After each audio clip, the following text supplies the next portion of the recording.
ushize umukuru w'igihugu cy'u Rwanda uri bukubwe yavugaga rino jambo akabyita ngo n'uburyarya. Ndagira ngo noneho tuhite tubikomerezo ikiganiro cyacu, ariko kugira ngo mbibutse neza reka tubanze twumva umukuru w'igihugu uburyo we yabivuzemo. Clarify the level of hypocrisy and all kinds of stuff we have to deal with. The president mentioned the AGOA. You know, Rwanda was beneficiary of AGOA. Not any longer. We are struck off the list of the beneficiaries. You know the reasons? Simply because we wanted to promote, develop textiles industries here, to make our own garments, to develop. We said we do not want to have second-hand clothes. Hano umukuru w'igihugu cy'u Rwanda ngira ngo murabyibuka hano yari yicaranye n'ubundi na perezida wa Kenya Ruto William. Hano perezida w'igihugu cy'u Rwanda ari kuvuga ati murabizi ko u Rwanda rwahoze muri AGOA, atari ku bungu u Rwanda ntago rukiri muri AGOA. Ati bitewe nuko twakoze ikintu kimwe gusa cyatumye badukura muri AGOA. Ati twebwe twashatse nk'u Rwanda guteza imbere inganda n'ibijyanye no gutunganya inganda zacu zitunganya ibijyanye n'imyenda cyangwa se zikora imyenda. Tuvuga ati turashaka none natwe guteza imbere inganda zacu, mbega hashyirwa imbere ya myenda ya made in Rwanda cyangwa se imyenda yakorewe mu Rwanda. Ati ibyo ngibyo byatumye Leta Zunze Ubumwe za Amerika zidukura muri AGOA kubera yuko ngo dushaka guteza imbere ibijyanye n'inganda zacu zikora ibijyanye n'imyenda. Ati impamvu badukuyemo nuko twari tumaze kubabwira ko tutagikeneye ko bazajya batwoherereza ya myenda ya second hand cyangwa se imwe twita ngo ni caguwa. Iyo imyenda ya caguwa ni imyenda iba yarambawe n'abazungu ikaza kugenda ikatwohererezwa inaha, ndaza kukubwira ibyayo n'impamvu atari na myiza. Ati ibyo byatumye Amerika dukura muri AGOA. Being dumped here in thousands of tons. Just for saying that, and later on trying to implement that, you know, they forced it upon us. They say, you must accept these second-hand clothes. And we told them no. So they say, okay, we will strike you off AGOA, which they did. We've never been returned on the list, but we never accepted second-hand clothes. And maybe Stano yakomeje abisobanura avuga ngo twababwiye ko tudashaka ko ayo matoni n'amatoni y'imyenda ya caguwa yabo bazajya baza kwijugunya mu Rwanda cyangwa se mu gihugu cyacu. Ati kubera gusa kuvuga ko tudakeneye imyenda barabiduhatirije, baratubwira ngo mugomba kwakira ino myenda ya caguwa, barabidutegeka. Ati turabyanga tubabwira hoya. Ati baratubwira ati kubwiye impamvu rero turabakura natwe turabahanisha kubakura muri AGOA. Ati kuva icyo gihe ntago twasubiye kuri liste y'ibihugu byari biri muri AGOA. Mu yandi magambo ntago u Rwanda rwari rukiri muri AGOA. AGOA ni iki rero? Kubera iki tugaruye ijambo kandi bitwara byumvishe umwaka ushize umukuru w'igihugu cy'u Rwanda bivuga tukaba tubigaruye uyu munsi. AGOA ni ikiswe ngo ni African Growth and Opportunity Act. Aho ni mu magambo arambuye. Ni uburyo ki bwashyizweho na Leta Zunze Ubumwe za Amerika babushyiriraho ibihugu bya Afurika kugira ngo ibihugu bya Afurika bijye byohereza ibicuruzwa bikorerwa muri ibyo bihugu babyohereze kujya kubicuruza muri Leta Zunze Ubumwe za Amerika, ariko nta musoro uriho cyangwa se tarifu. Yandi magambo u Rwanda ayo mahirwe ntago rwari rukiyafite, kiba ari igihombo byo, ariko nubundi ntago biba ari ibintu by'ubuntu, ntago ari ikintu buriya nubwo abenshi babona ari ubuntu, ariko ntago ari ubuntu. None uyu munsi wa none ya AGOA u Rwanda rwakuwemo n'ibindi bihugu byose bya Afurika byamaze gukurwa muri AGOA kuko Leta Zunze Ubumwe za Amerika zamaze guhagarika icyo cyitwaga ngo ni AGOA. Atazi icyo bakoze, gusa hano tugiye kukibabwira icyo bakoze, impamvu AGOA yahagaze cyangwa se ubu nta gihugu na kimwe cya Afurika kikiri muri AGOA. Ndetse ibihugu bya Afurika bikaba bigiye guhura n'ibibazo bikomeye cyane kubera bitakiri muri AGOA. Mvuga ngo ibibazo byumve ko bigiye guhurika pe. Gusa mbere yuko tureba ikiganiro ubona ngishyizeho mu gitondo, mbere yuko dukomeza reka njye nkwibutsa yuko mbere yuko nkubwira ibibazo bigiye guhura n'ibihugu bya Afurika, mujye mwibuka kubwira abakozi banyu muba mwasigiye abana banyu, abakozi namwe mujye mwibuka kubwira abanyokobuja na basobuja mubabwire ngo ibintu mutuzanira by'imiceri mwako y'ahantu tutazi, turashaka umuceri mwiza uva mu maduka ya Lucky Rice nibo bagira umuceri muzima buriya urenze za basmati, za gikonko, za bugarama, ya miceri yose harimo noneho nifasha kuba yatuma nk'umuntu urwaye umuvuduko w'amaraso cyangwa se n'ibiki n'amadiyabete, uwo muceri ari ukuntu gufasha n'umuntu muzima utarwaye yawurya kugira ngo ubuzima bwe ababutegurira neza ejo hazaza. Ngira ngo muhora mubona aho ngaho ngucishamo, abahora bampamagara bambaza uko bawubona, amaduka ari ahantu hose, ndetse izo nimero wazihamagara cyangwa ukabandikira, cyangwa se ukabwira umukozi ati jya ugenda ubaza umuceri wo mu maduka ya Lucky Rice, niho umuceri hano mu rugo turya, mureke kurya ibyo mubonye byose. Reka dukomeze rero turebe ukuntu ibintu hano byakomeye ndetse ibihugu bya Afurika bigiye kugorwa. U Rwanda rwo rurabimenyereye n'ubundi rumaze igihe rutari muri AGOA. AGOA nk'uko nabikubwiye bikano kanya yamaze kuba amateka cyangwa se yahagaze. AGOA kubera yahagaze kugira ngo izongere gusubiraho ni ibintu bizemezwa, ngo ni ibintu bigomba kuzongera inteko ikicara, Kongere ya Leta Zunze Ubumwe za Amerika ngo bagomba kuzongera bakicara bakabyigaho bakareba nimba AGOA ari ngombwa ko isubiraho cyangwa se atari ngombwa bakayihorera burundu. Kongere ya Amerika yavuze ko ibyo bintu izongera kubitekerezaho nyuma y'uyu mwaka wa 2025. Ibwo ngo Kongere isicara ikareba nimba AGOA koko bayongeza ikongera igakomeza ikabaho cyangwa se atari ngombwa bakanayireka burundu. AGOA rero ni iki? Ngira ngo mwayumvishe umukuru w'igihugu cy'u Rwanda yivugaho, avuga ko u Rwanda barukuye muri AGOA, ariko ubundi AGOA bifite uwuhe mumaro? AGOA ni igiki? Ngira ngo abumvishe inkuru y'u Rwanda ruva muri AGOA neza, wenda mbere yuko nkomeza, ngira ngo perezida w'u Rwanda ni kenshi yagiye avuga ku kuntu u Rwanda rwakuye muri AGOA. Hari naho yageze avuga ko buriya yigeze kwicarana n'abandi bayobozi benshi, cyane cyane abagize East Africa, bano bayobozi bose b'ibi bihugu bakemeza ko bagiye kwanga AGOA, ariko ngo mu gitondo bose bagacinya mu Rwanda bakahita bavuga ati twebwe turashaka AGOA rata muyizane, kandi ngo bari babyemeje bose ko batagomba kwemera AGOA. Ariko u Rwanda rwo n'ubundi ruguma kuri icyo cyemezo, uravuga ati twe nimba twabyemeye ubwo n'ubundi AGOA ntago tuyemera. Urumva nyine ibindi bihugu hari ukuntu byahise bica ruhinga, nyuma biravuga ati birakomeye, tuvuye muri AGOA bishobora kuba ibibazo bikomeye. Karo tubyinjiremo. AGOA ni iki rero? AGOA ubundi ni porogaramu yashyizweho na Leta Zunze Ubumwe za Amerika y'ubucuruzi, ishyirwaho mu mwaka w'ibihumbi 2000. Ntego ya AGOA yari imwe. Ntego yaravugaga ngo ni porogaramu ishyizweho kugira ngo ibihugu bizaba biri muri uyu muryango wa AGOA bijye byohereza ibicuruzwa bivuye muri ibyo bihugu bya Afurika n'ibikorerwa muri Afurika muri ibyo bihugu byabo, bajye baza babicururize muri Amerika duty free. Byari bigamije ko ibyo bihugu ngo bigomba ngo intego Amerika yari ifite gushyiraho iyo porogaramu ngo ni ukugira ngo bazamure iterambere n'ubukungu bw'ibyo bihugu biri muri AGOA, bize gucuruza ibicuruzwa byabo muri Amerika nta musoro babaciye. Undi bakubwira ko iyo igihugu kivanye ibicuruzwa byacyo bikajya mu gucururizwa mu kindi gihugu, icyo gihugu kiguca icyo twita ngo ni tarifu, ni amafaranga menshi ngo twahita nk'umusoro. None urabanza ukabara ngo ndishyura iyi tarifu y'iki gihugu ngiye gucururizamo, nshyireho ay'urugendo nakoresheje ntegera ibicuruzwa ngo bigere hano, njye gushyiraho igiciro ndenzeho n'inyungu yanjye. Urumva amafaranga bari kugenda aba menshi, kandi uko amafaranga aba menshi niko abakiriya banga kugura ibintu. Ariko iyo umuntu akubwiye turaza ucururiza hano ku buntu nta musoro yaguciye, nta tarifu yashyizeho, icyo gihe urumva ko nawe ucuruza neza n'abakiriya barakugurira babona ibyo bintu bigura make, kubera ko nawe utahenzwe naho wagiye gucururiza. Iyi porogaramu ya AGOA ishyirwaho, Amerika yavugaga ko ngo ari porogaramu igamije kugira ngo izamura ubukungu bwa Afurika n'iterambere hagati ya Amerika na Afurika. Intego ya AGOA rero, intego ya mbere ko ari ukugira ngo Afurika ibyo icuruza mu mahanga bibashe kuba byinshi.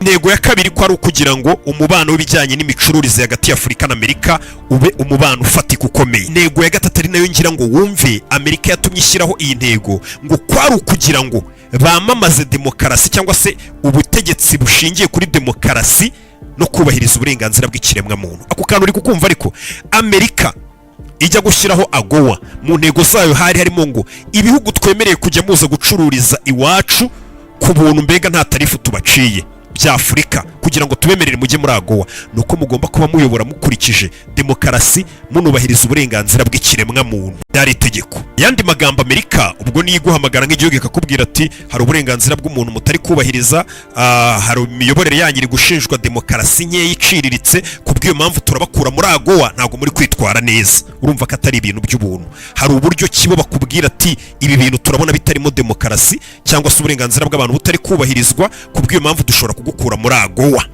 Gusa nanone iyi AGOA yari amahirwe akomeye cyane kuri buri gihugu cya Afurika cyari kiri muri uyu muryango, bakwemerera rwose kohereza ibyo ari byo byose biva mu gihugu cyawe ngo ujye kubicururiza muri Amerika. ni amahirwe abakomeye ku gihugu. Aba ibigori bya bindi byera muri Afurika, yaba indabyo zimwe muba mweza, hari abantu bakora ubuhinzi bw'indabyo ugasanga bazohereza muri Amerika, yaba imodoka, hari ibihugu buriya nka South Africa bikora mu modoka bikohereza hakurya iriya, ibihugu nka South Africa usanga bikora amawayini ya meza cyane ahambaye cyane bikayohereza kuyacururiza muri Amerika nta tarifu babaciye. Urumva nyine bari ibintu byiza cyane, imbuto n'ibindi byose. Kandi ibyo bicuruzwa rero kuko biba binarenze bifite n'umwimerere, ngira ngo ujye ubona n'insenda zina hano, ubuki bwa Afurika n'ibiki byose, iyo bigeze ku isoko rya Amerika biba ari ibintu bifite agaciro, baranabihenda. Wacururijeyo ntago wacururiza muri Afurika nyine, ba bantu nyine bohereza hanze nibwo bunguka cyane. Ibyo rero urumva banakwishyura no mu mafaranga yaha afite agaciro hanini kaba karuta amafaranga ya Afurika. Urumva ryari isoko ryiza rigirira akamaro ibihugu bya Afurika biri muri AGOA. Ariko nanone ntago ari ubuntu, uba ugomba kugira nawe icyo ukorera Amerika kugira ngo bakwemerere kwinjira muri AGOA. Ugomba kuba uhuje n'umurongo bashaka nk'igihugu. Urumva nk'u Rwanda rwanze guhuza n'umurongo Amerika ishaka, ruravuga ati ntago dushaka caguwa. Urumva u Rwanda tayari rwari rumaze kudahuza na kriteriya zabo, bahise barubwira bati kubwiyo mpamvu tubakuye muri AGOA.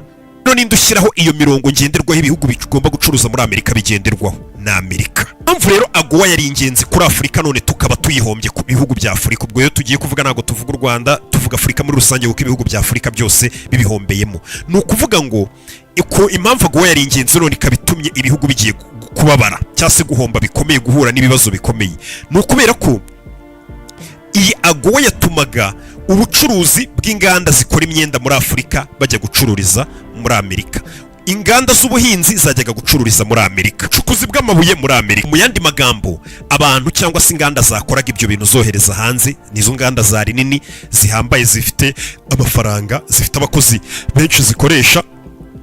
Izo nganda zigiye kujya zikora production y'ibyo bakoraga, babura aho babicuruza nyine, babura isoko babyoherezaho. Usanga inganda ntizikiri gukora, usanga inganda zirukanye babakozi bazikoragamo, shaka kandi babigurisha kuri make, usange n'umushahara abantu bahembwaga ni muke na bwise ugabanuka. Mbega uboneka ibintu byose bigiye kwita bisubira inyuma. Ushobora kwibaza ngo ese Amerika ijya gushyiraho AGOA ni urukundo yari ifite ibihugu bya Afurika bitera imbere? Yego rwose nicyo bavugaga, ariko inyuma mu gikari baravugaga bati mu gihe udahuje n'ibyo tugusaba ntago uzajya ujya muri AGOA.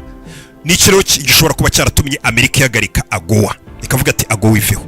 Ni ukuvuga ngo igihugu nka kiriya kiba kigoye amahirwe nka Amerika kikavuga ati tubahaye amahirwe nka Afurika, mujye muza gucururiza iwacu nta tarifu tubashyiriyeho.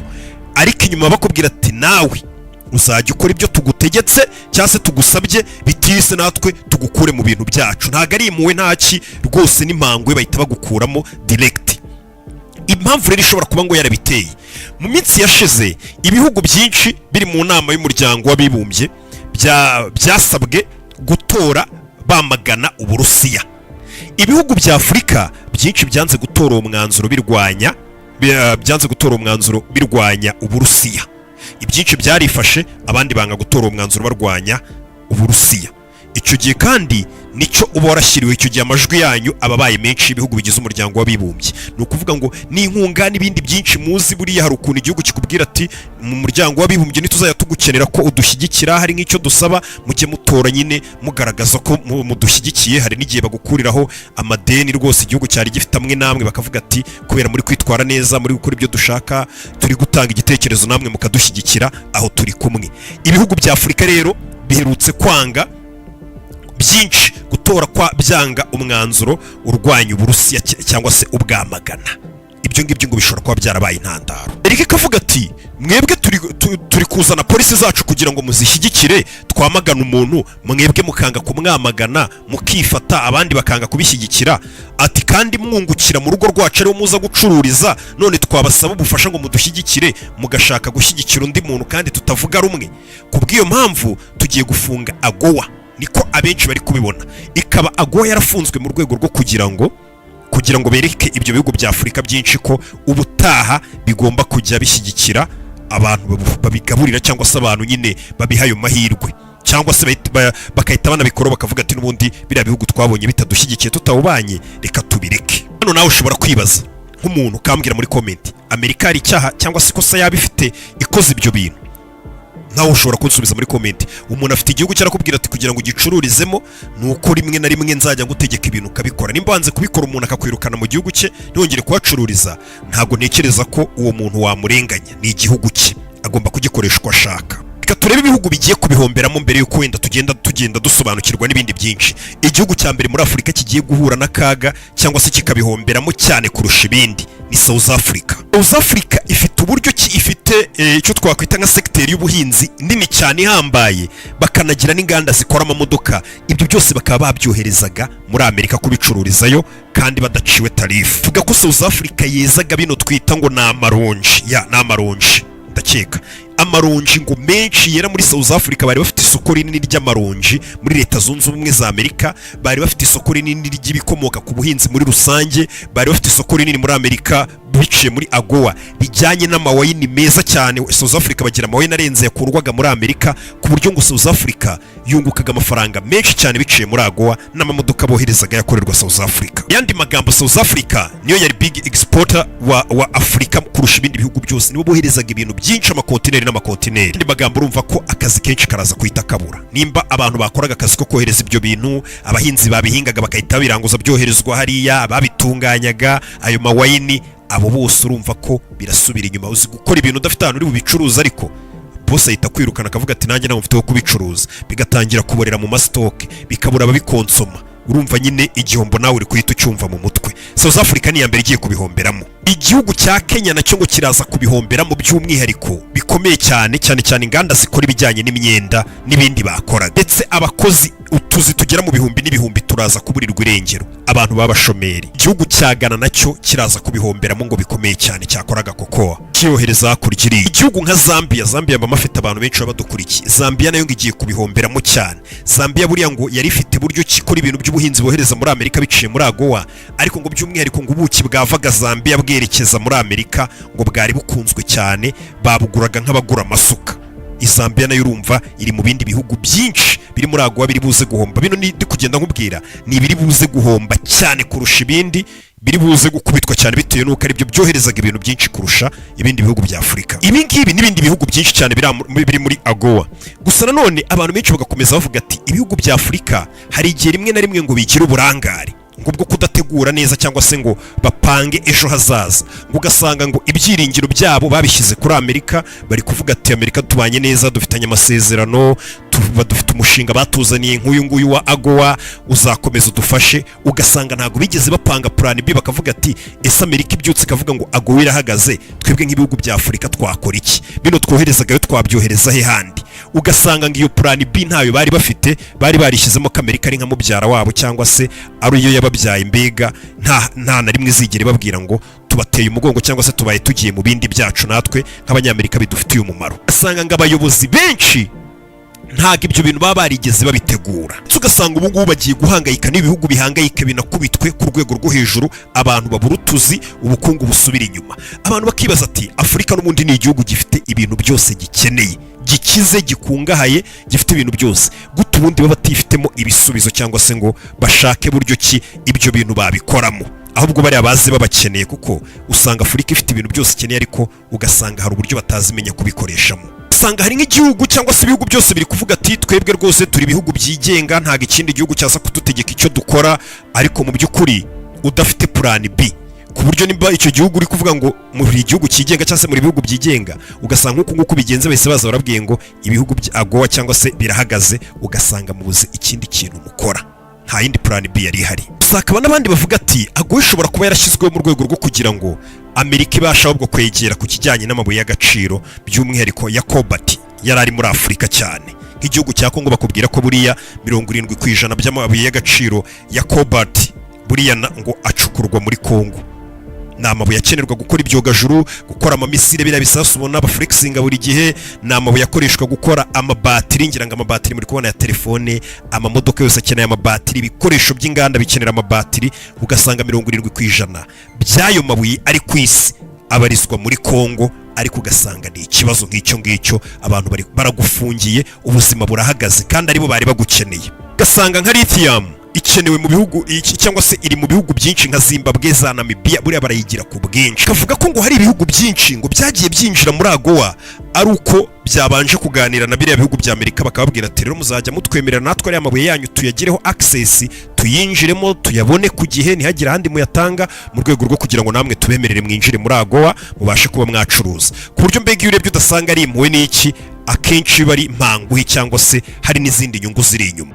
Ikibazo abantu benshi bakomeza kwibaza, iyo ino AGOA yashyizweho akenshi bavuga, niyo mpamvu wumvishe n'umukuru w'igihugu cy'u Rwanda mu ijambo avuga ati hari uburyarya tujya duhura nabwo nk'ubwo ngubwo bwose, ugasanga Amerika iri kuvuga cyangwa se yari yarashyizeho iyo AGOA bavuga bati ni mu rwego rwo kugira ngo Afurika yiteze imbere nayo yubaka inganda zayo igenda ikura mbega itera imbere bitewe n'uko twabaye amahirwe yo gucururiza iwacu. Ariko mu by'ukuri ugasanga ahubwo iyo mushatse guteza imbere inganda zanyu babakuramo, nk'u Rwanda rwashatse guteza imbere inganda zarwo z'ibikora imyenda rwanga caguwa bahita barukuramo. Si u Rwanda gusa, buriya na Uganda yagezaho nayo yanga caguwa, buriya na Uganda yaje kugeraho ngaho ikurwa muri AGOA. Ahanini bakavuga ko Uganda nayo yashaka guteza imbere ibijyanye n'inganda z'imyenda yabo nayo bayikura muri AGOA, ariko by'umwihariko Uganda yo ngo hari n'ibindi byinshi bayibazaga.